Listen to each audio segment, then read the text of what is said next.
Okay, hello. Today I'm joined by Pip Bellis, and we're going to talk about gratitude and its relationship to self-esteem. Pip works at Pool of Life Yoga. It's her organisation. She works as a mindfulness teacher and as a mindfulness-based yoga therapist.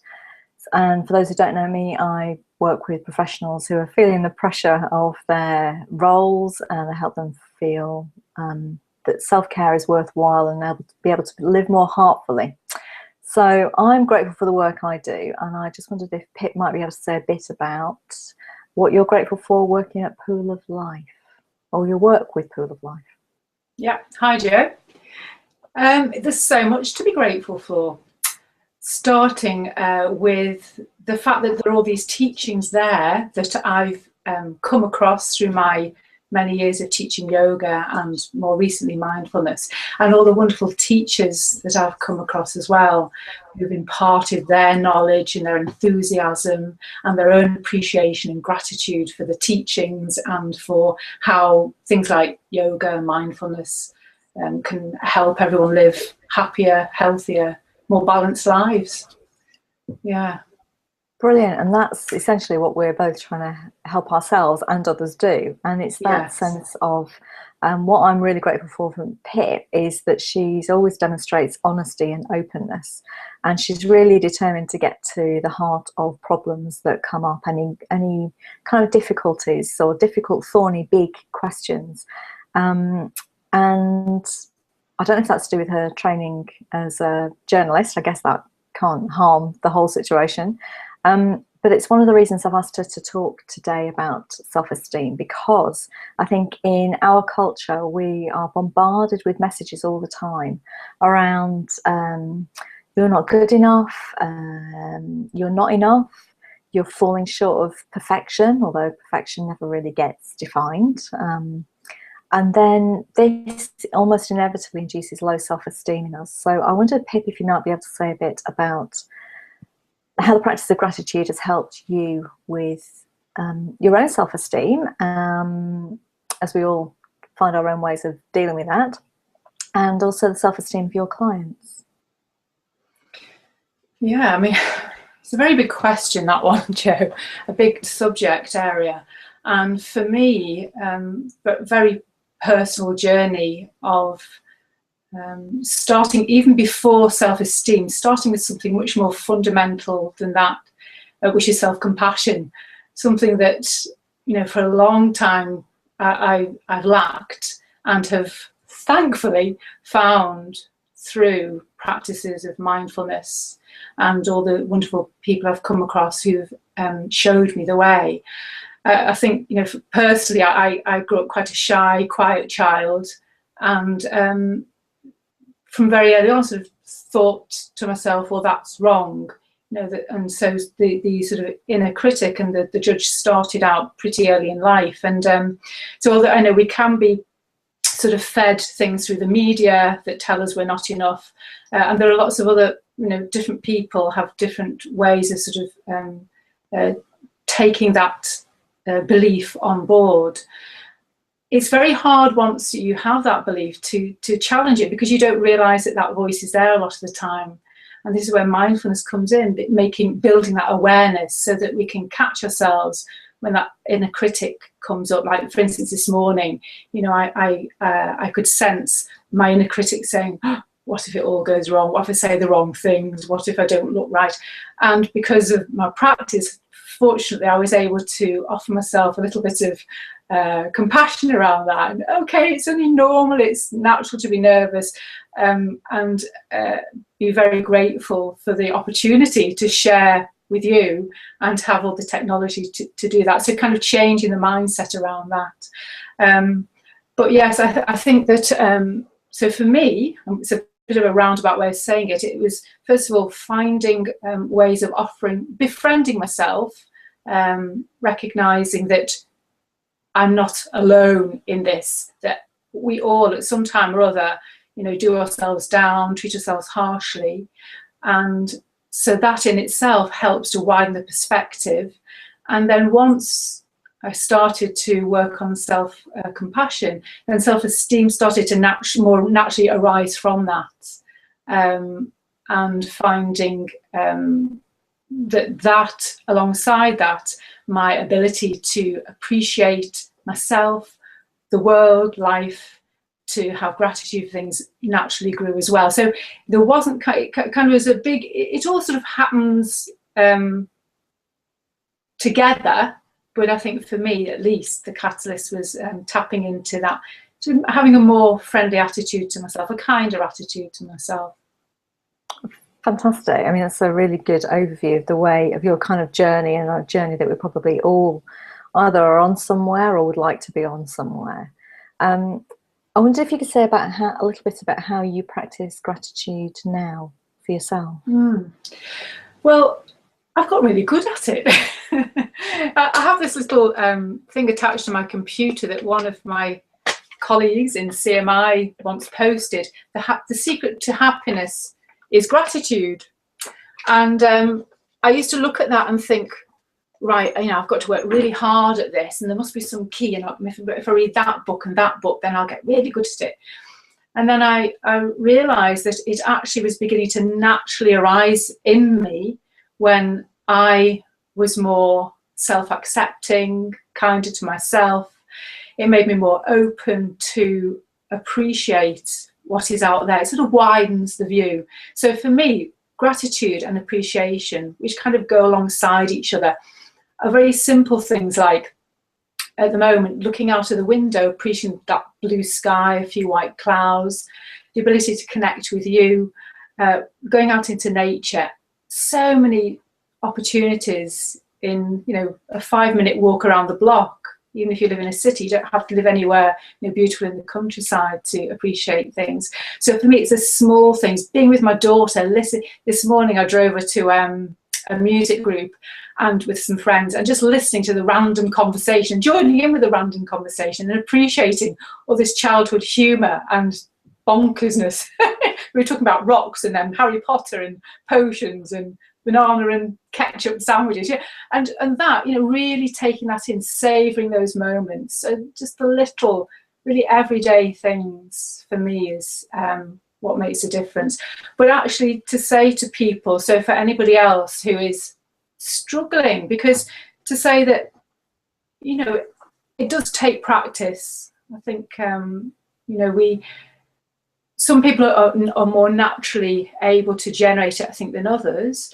But to have a gentle persistence around it, to be gentle with yourself if you're struggling, because there's nothing worse than saying, why aren't I more grateful? I should be more grateful. I ought to be. There's that inner critic again. So be gentle if you're struggling, but be persistent.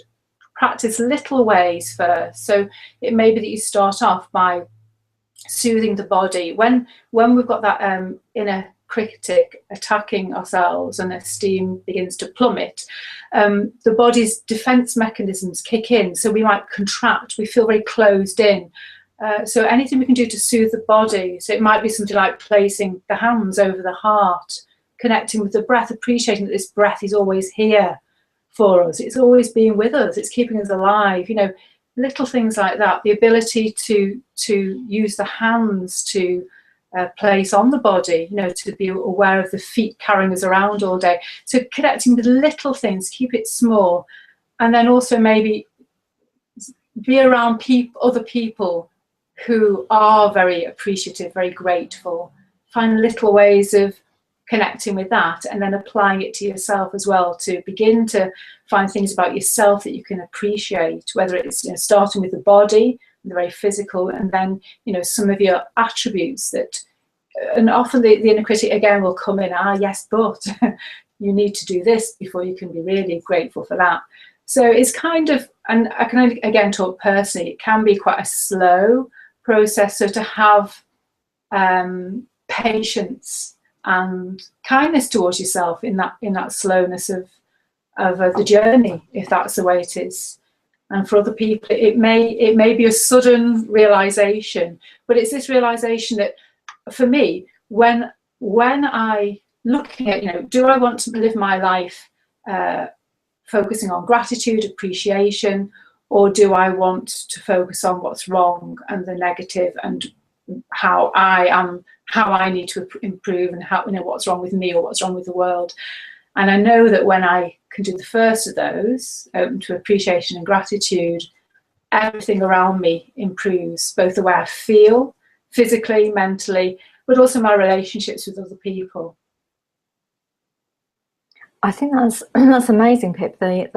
What you've seemed to be saying right the way through there is keep it simple. So it's a sense of the simplicity of things that we are grateful for, but also not beating ourselves up, and keeping that simple decision of, and it does come down to a decision, I think, of whether we want to live life in a spirit of openness and appreciation and gratitude, or whether we want to do the opposite of that and start to look on things that are on the downside or whatever. So anything we can look at in either of those ways, and I think that's such a good summary. But there's another summary I'm going to ask you for. So I think I caught 3 things there that you were saying might be good ways for people to practice gratitude if they want to raise their own self-esteem. I wondered if you could just quickly run through those 3 again. I mean, then by no means definitive. These are just one way in. But I would say to start with that simple acknowledgement that it may be difficult at first, but to keep in mind that you can choose. You said that yourself, didn't you? You can choose. So reminding yourself of what the benefits are of gratitude and appreciation. Start gently. Remind yourself of the benefits. Number 2, start to calm and connect with the body. So you're soothing the nervous system. You're finding, and that's very personal ways that might help you. It might be you go and stroke your pet. Say you've got a dog or a cat, or you watch your cat playing or something like that, or you place your hands over your heart if you find that helpful. You connect with the breath, and just with a kindly awareness of the breath. So it's not doing it with I must focus on the breath and then I'll get this gratitude thing. So just finding and be open to experimentation if you can. And then the third one, start small. Find little things, little everyday. Remind yourself it's in the everyday that we can really begin to practice and hone this. So it might be every time you go to make yourself a cup of tea, pausing for long enough to actually really appreciate that. And then maybe the gratitude could arise for how that cup of tea came to be here, the water from the tap and things like that. And widening the perspective that, that everybody struggles, all there is to be grateful for. I used to do this with the attitude, though, of, how dare I, feel sorry for myself, kind of thing, when there's so much suffering in the world. And again, so I was using that again to beat myself up. It doesn't have to be like that, but that simple appreciation that actually we are so privileged, we are so blessed here in the West to have so much, and the impermanence really of things. So those 2 things, how much we have, the impermanence, things changing all the time. So just really taking on board, being grateful for what's here in this moment. Who knows what the next moment will bring. So I don't know if that is helpful to people, but it's some of the things that have helped me. Certainly. Yeah, it's definitely helpful to me. Thank you, Pip, for saying that. And this, and I know that you teach classes and that people can share this kind of journey with you as well. So I wondered if you could just say a bit about the types of classes you teach and the work that you do with people. Yeah, well, I run mindfulness courses, 2 types. One is mindfulness for well-being, so that's for the general public, and the other course I run is similar but slightly shorter in form. So that may be more appropriate for people who've got really busy, hectic lives, working people. But either course has the same kind of content. So mindfulness. I also run yoga therapy, mindfulness-based yoga therapy. So that's where an individual might want to work one-to-one to really get at the heart of what's going to help them. And so we can personalize it, whether it's mindfulness, body movements, dealing with a back pain, a physical issue. And then I also run a few general yoga classes and some chair yoga classes, which are wonderful for coming across these And I must say, they are all women at the moment who come to the class, and they have so much gratitude and appreciation, and the way they are with each other and share that kindness amongst each other. I learn so much from them. I really do. It sounds brilliant, and I know that you're a very skilled teacher, so I would heartily recommend, if you're in the Liverpool area, you can get in touch with Pip and find the latest information on her classes at pooloflifeyoga.co.uk. And I think what we'll do is put a quick summary of those 3 points that you've suggested might be good ways for people to increase their gratitude and, as an outcome, increase their self-esteem as well. We all need it. We all do need it against this barrage of messages that we're not good enough. So I think we'll wrap it up there now, if that's okay, Pip. So thank you very much for your time. I hope this has been useful for people who are watching, and I'd encourage you, just to check out what Pip's got to say at pooloflifeyoga.co.uk. Bye. Thank you for the opportunity, Jo. Okay.